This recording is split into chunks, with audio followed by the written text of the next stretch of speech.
ल तिनैजनालाई मैले भने ल एमसीसी मुर्दाबाद भनेर अहिले तपाईँको छैन के अरे कार्यक्रम गर्न सक्नुहुन्छ उहाँहरूले त्यसपछि म धारणा चेन्ज गर्छु तपाईँ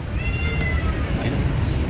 बालनजीले कुलमानजीले रविजीले एमसीसी मुर्दाबाद भनेर त्यहाँ एउटा के अरे कार्यक्रम निकालोस् न त 5-6 हजार त होला उनीहरूको कार्यक्रम सक्नुहुन्छ हर्का सभाको क्षेत्र धरानमा गएर हामी 20,000 को छ नि मान्छेको बिचमा घोषणा गर्छौँ हो यता सुन्नु न गाडीबाट मान्छे लिएर आउँदैछ गर्नु त अस्ति पनि दुर्गा प्रसादजीले गर्नुको कार्यक्रम निकै मान्छे ल्यायो भनेर भन्यो भरेन तपाईँको 12 गाडी होइन विराटनगरबाट मान्छे लिएर आएको 9 गाडी के अरे तपाईँको मान्छे यहीँ छोडेर चाहिँ 3टा मात्रै गाडीको पेमेन्ट गरेर आएको भनेर त साथी बदनाम भयो होइन बाहिरको मान्छे लिएर त गर्छन् नि कार्यक्रम होइन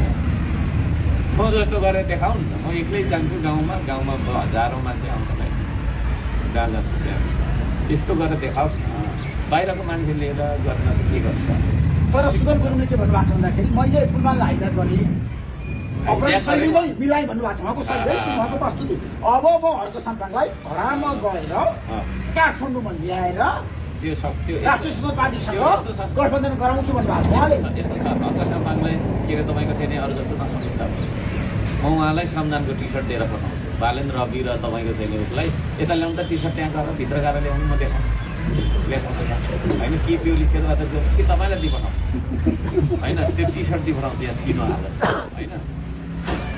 सुदन गुरुङले तपाईँलाई फोन गरेर भन्नुभएको छ है तपाईँसँग कुराकानी सुदन गुरुङले तपाईँलाई हाइज्याक गर्न सक्नुहुन्न उहाँ त बालेनजीलाई हाइज्याक गर्न सक्ने मान्छे त्यस्ता आज अब कुरा नगर्नु न हो सुदन गुरुङको कुरा गरेको मैले कुरा नगर्नु सुशीला कार्कीलाई प्रधानमन्त्री बनाउनु मान्छे यो देशको सगरमाथालाई हल्लाउन कसरी सक्छ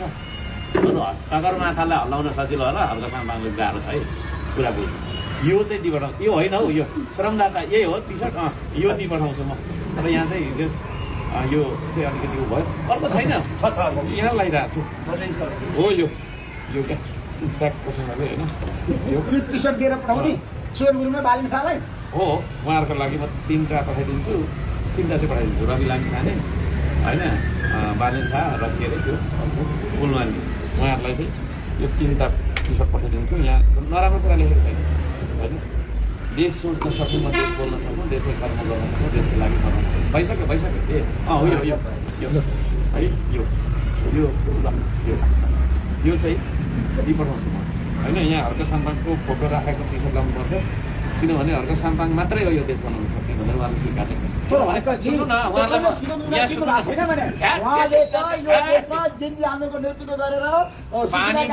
प्रधानमन्त्री बनाएर बालेन शाह रविजीलाई कुलमानलाई मिलाएर आज राष्ट्रिय स्वतन्त्र पार्टीमा छ नि पानी बाँड्नु भयो होइन उहाँले पानी बाँड्नु भयो हो जस त्यहाँनिर आन्दोलनकारीहरूले यसको चाहिँ कोअर्डिनेसन गर्नु होला ठिक छ उहाँले गर्नुभएको नराम्रो के अरे राम्रो कुरा राम्रै ठाउँमा होला त्यो होइन तर तपाईँलाई हाइज्याक गरेर लिएर जानुभयो काठमाडौँ यता सुन्नु न मैले भन्दैछु त यो देशको सगरमाथालाई हल्लाउन सजिलो होला हल्का साम्पाङको हल्लाउनु सक्दैन है यो संसारकै जुनसुकै शक्ति आओस् हर्क साम्पाङलाई हल्लाउन सक्दैन तपाईँले चिन्नु भएको सक्दैन भन्दैछु त सक्दैन माटोबाट उम्रेको मान्छे आफै माटो हो भन्दैछु छोड्नु मैले के भन्दैछु भने यो टी सर्ट किन लाउनुपर्छ त भन्दाखेरि नेपालमा त भन्दिनँ संसार नै भन्छ कुनै जनप्रतिनिधिले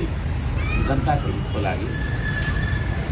3 वर्ष 6 महिना प्लस लगभग 4 वर्ष पसिना बगाएर ढुङ्गा बसेर बोक्नु संसार बोक्यो कुनै मेयरले बोक्यो भन्नु न तपाईँ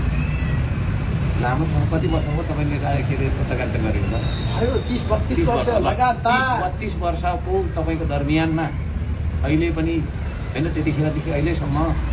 कुनै मेयरले कुनै जनप्रतिनिधिले जनताको सेवा सुविधाको लागि आफ्नो ज्यान फालेर भिरमा होइन समेरा भन्दा पल्लो छेउ गरेर